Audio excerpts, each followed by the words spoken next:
Day 2 on my path to being a self-made millionaire. Didn't really perform any cold calls today, mainly because, I had got some feedback from my mentor, Mike Barton, and it just had my brain going, you know what I'm saying, and thinking about how can I be more effective, how can I be more, you know, productive. What I learned mostly about my first day of cold calling was that sometimes leads take a lot longer than you might expect. I figured that, I'd just be able to make the calls based upon the numbers that were provided in the lead list. However, I realized that a lot of numbers didn't work. Some numbers had to be verified.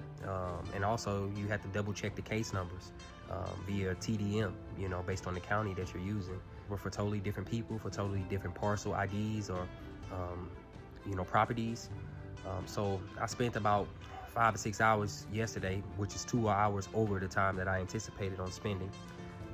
I had set a goal for myself of 50 calls by myself. However, it was a lot more work than I anticipated, especially when you do your due diligence and you do the research and you really try to verify. I even went so far as searching each individual's Facebook page, social media page, in case their number didn't work. I still took that extra step, went that extra mile.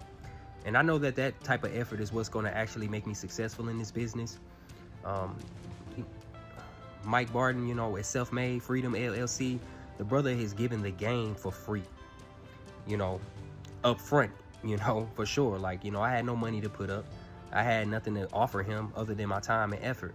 So, him believing in me, I'm so grateful because he has given me more game than I could have gotten or afforded on my own. And so for that I'm grateful, and I know that at this pace and with this continued daily effort, I'll be able to succeed not only in asset recovery, but being able to finance my other entrepreneur endeavors through my business credit as well as my personal credit. And I really appreciate you, brother, for giving me the game and being willing to work with me and be a partner with you in coming and helping also you on the back end. Thanks, brother. Peace.